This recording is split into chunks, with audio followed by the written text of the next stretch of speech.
Buonasera, this evening I've got a different dessert in mind, something very simple which will impress you, but also something very delicious which will impress anyone who's going to eat it.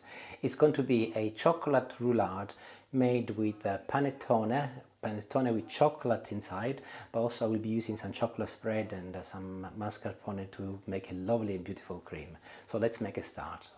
I've got 4 egg yolks here and I'm adding 1 teaspoon of sugar per yolk, so 4 spoons altogether. Ideally you could do with using an electric whisk, or if not you can use a handheld one, but this is much better.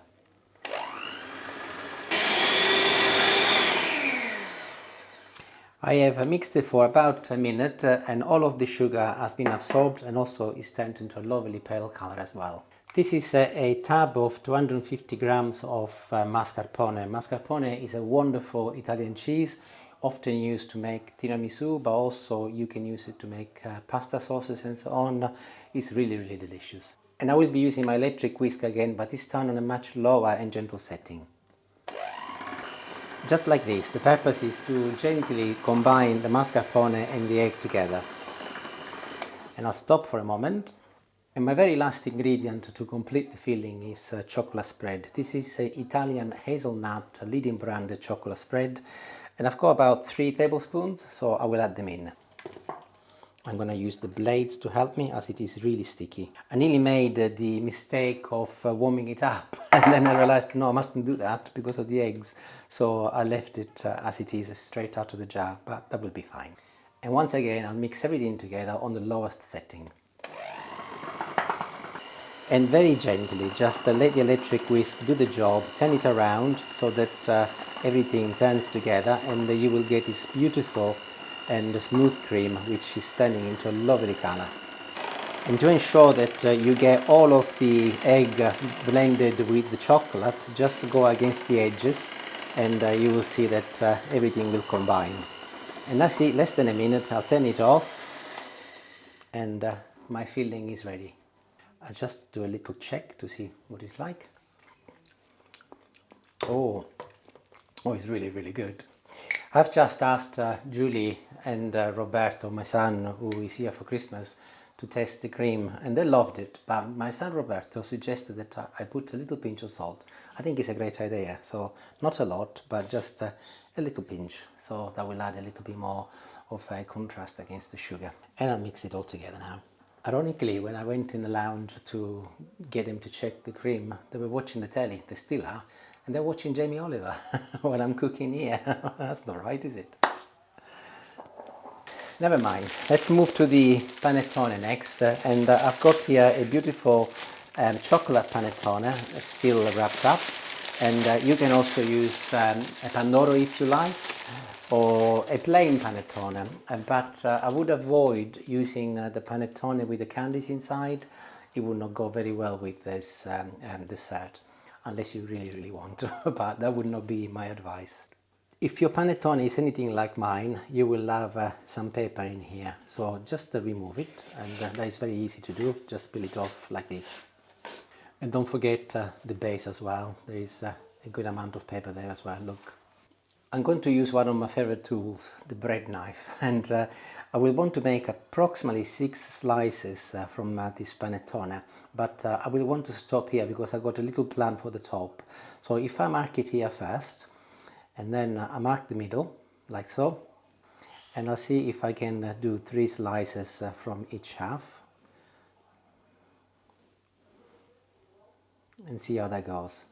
And very gently I'm going to start cutting through, and it is very easy. The only difficulty, if you can call it difficulty, is to ensure that you keep your knife nice and straight. And to ensure that you do not make mistakes, just do it very slowly. Apologies if I'm stating the obvious, but this is no different to slicing a loaf of bread, but you're doing it very slowly. And that is perfect. I've got 6 equal slices here, plus my top, for which I've got a little plan. I'm placing a piece of baking paper on my worktop, and I'm placing my panettone now on top of my baking paper, making sure that it overlaps. both the sides and also the top with the bottom. I'm gonna go along with my knife and I'm just going to cut myself to a few bits so that I will square it up and make it into more of a square shape. Second piece of baking paper goes on the top and I'm pressing it down quite firmly using my hands, followed by another magic tool, the rolling pin.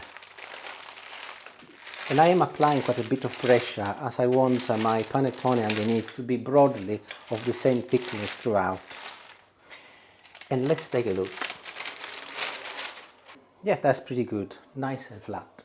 Back to my cream and I will start pouring it on top of my panettone. Like so.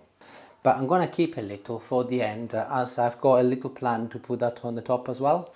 And I'm not spreading it across the entire surface of the panettone, but I'm leaving a little gap, about an inch or so from the edge, so that by the time I roll it back, it will not go all over the place.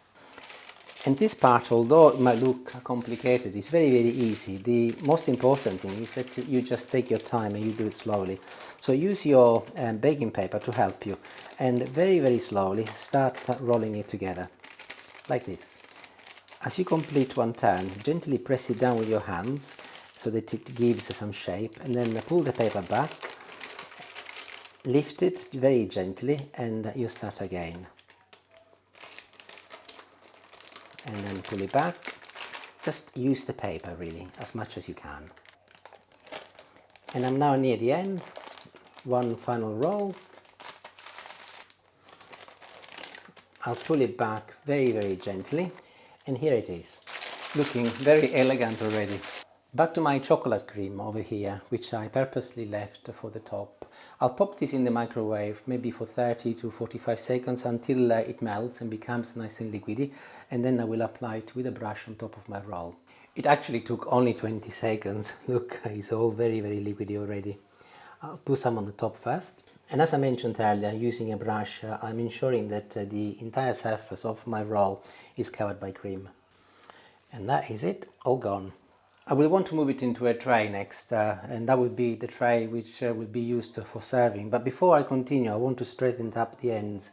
So I'll just go along again with my knife and very gently chop it off, including this side, of course.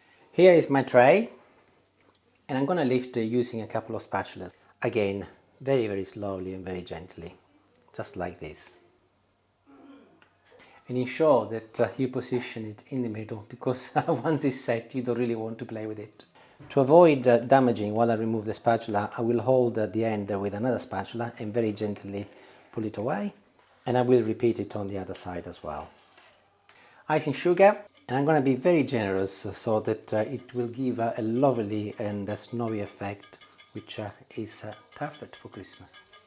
And earlier I mentioned that I had a little plan for this chocolate on top of my panettone, and I'm very easily removing it using my fingers and applying it on top of my roll now. And being that I melted and I've applied some of the chocolate mix, it's actually sticking really, really well, so that is a very good plan.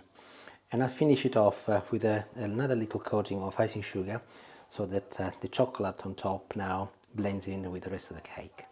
And I finished, and I think it looks pretty decent. I will leave it in the fridge overnight, covered in tin foil, as we will eat this tomorrow night when we are all together as a family. And that is it. However, I do have the opportunity to test it because I remove a little bit from the end, so I'll just give it a shot. That's really good. Nothing is baked, and you can test all of the ingredients very clearly, but the little Nutella cream I made is beautiful. Really pleased with it. Thank you for watching, and hopefully you can make something similar. You can actually do it using a sponge. You do not have to use panettone. Anything that you can slice and then roll will work as well. Ciao ciao, see you later. Thank you, bye.